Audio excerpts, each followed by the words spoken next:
La première gare Montparnasse, un simple embarcadère appelé alors gare de l'Ouest rive gauche, fut construite en 1840 au bord du boulevard Montparnasse, face à la rue de Rennes. Avec ses deux voies à quai, sa vocation était de desservir la ligne de Versailles rive gauche, ouverte en septembre 1840.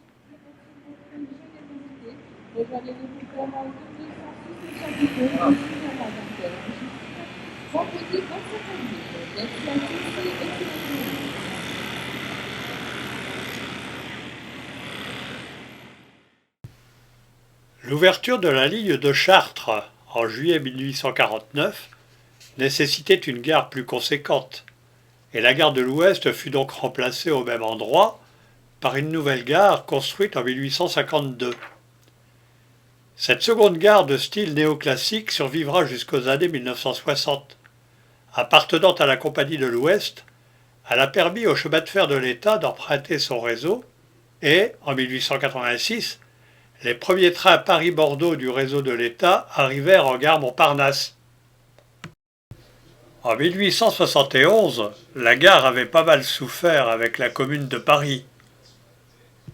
Un accident spectaculaire le 22 octobre 1895 vit la façade traversée par une locomotive à vapeur d'un train Granville-Paris. À la fin du XIXe siècle, on construisit 4 voies à quais supplémentaires de part et d'autre du BV. La gare comptait alors 7 quais principaux au centre de la gare, plus 2 autres petits quais de service. En 1909, l'État racheta la Compagnie de l'Ouest et de ce fait hérita pour la gare Montparnasse de nouvelles relations vers Tours, Nantes, Bordeaux, Saintes et La Rochelle. Après la guerre 14-18, augmenter la capacité de la gare devenait une nécessité. Aussi, on décida la construction d'une avant-gare, donnant sur la place du Maine et le boulevard Vaugirard. En 1929, l'avant-gare de Maine-Arrivée sortait de terre, construite le long du boulevard de Vaugirard dans le style art déco, et elle devint l'origine et le terminus des trains de grande ligne, tandis que l'ancienne gare Montparnasse conservait le trafic banlieue. N'oublions pas que c'est à la gare Montparnasse que le général Leclerc reçut en août 1944 la reddition du général von Choltitz, gouverneur militaire de la garnison allemande de la capitale. Les 3 gares ne parvenaient plus à répondre aux besoins du trafic, et leur restructuration commença dans le cadre d'une opération d'urbanisme de grande envergure pour laisser la place à un grand ensemble immobilier de bureaux et de logements comprenant une certaine tour gigantesque, la tour Montparnasse. En 1966, l'ensemble des 3 gares fut démoli et c'est à partir de mars 1969 qu'apparut la gare Montparnasse telle que nous la connaissons aujourd'hui. Construite sur la place Raoul d'Autry, à quelques centaines de mètres en retrait par rapport au boulevard du Montparnasse, elle est désormais entourée de 3 bâtiments modernes et sa grande façade de verre encadrée de 2 piliers, la porte Océane, permet d'identifier la gare en lui redonnant un caractère ferroviaire.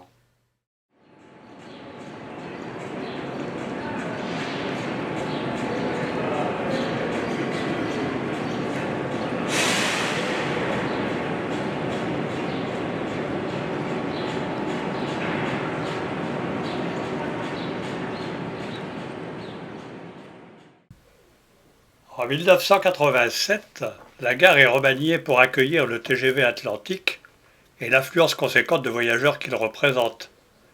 Elle comporte désormais 3 niveaux, permettant une meilleure répartition des flux voyageurs.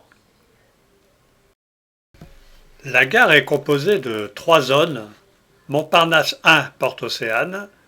Il s'agit de la gare principale, accessible depuis la place Raoul d'Autry et l'avenue du Maine face à la tour Montparnasse, et elle donne accès au nord des quais principaux.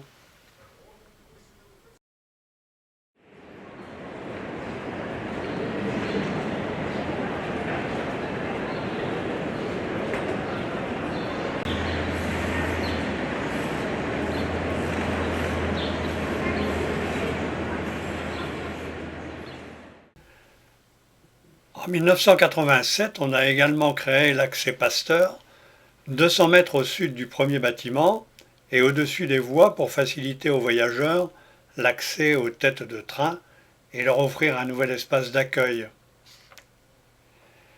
C'est Montparnasse 2, Pasteur, qui est accessible par une voie dépose-minute pour les automobiles et les taxis, ainsi que par des tapis roulants situés sur le quai de la voie 24.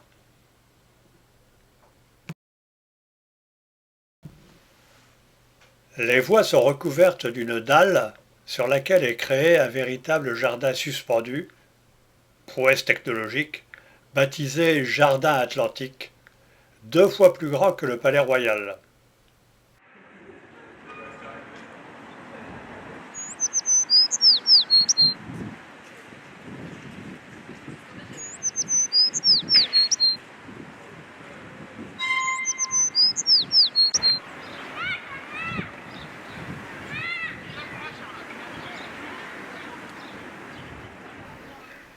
Inauguré en 1990, l'architecture et les éléments décoratifs intérieurs de la nouvelle gare Montparnasse sont résolument modernes et le reflet de leur époque. C'est le règne du béton brut, de l'inox et des câbles. On a le droit de penser que tout cela fait une gare un peu triste.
La gare Vaugirard est située au sud-ouest du boulevard Pasteur.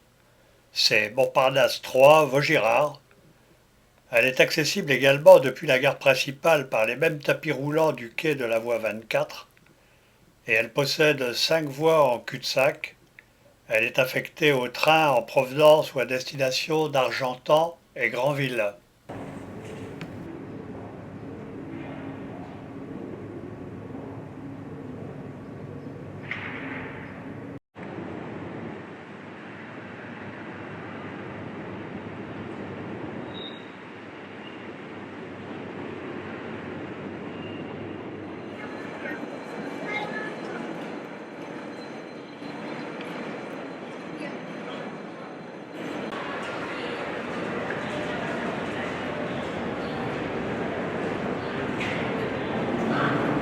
Au total, la gare compte 28 voies à quai, de 1 à 24 affectées au TGV Atlantique, à la banlieue et au TER à Montparnasse 1 et 2, uniquement en traction électrique, et de 25 à 28 affectées au TER et Intercité Normandie à la gare Vaugirard. Les trains grandes lignes, au départ ou à l'arrivée de la gare Montparnasse, ont principalement pour origine de destination les villes situées dans les régions des façades ouest de la France. Basse-Normandie, Bretagne, Pays de la Loire, région centre, le Poitou-Charentes, l'Aquitaine et le Midi-Pyrénées. Vers les pays étrangers, les trains desservent l'Espagne, Hendaye et Irún, par TGV, et le Portugal par la liaison Sud-Express en prolongation de la relation avec l'Espagne. Des trains TER centre desservent Chartres, Nogent-le-Rotrou et Le Mans. Enfin, les trains de banlieue desservent une ligne comportant plusieurs embranchements vers Dreux, Rambouillet et Mantes-la-Jolie, avec un tronc commun jusqu'à Saint-Cyr par Versailles-Chantier.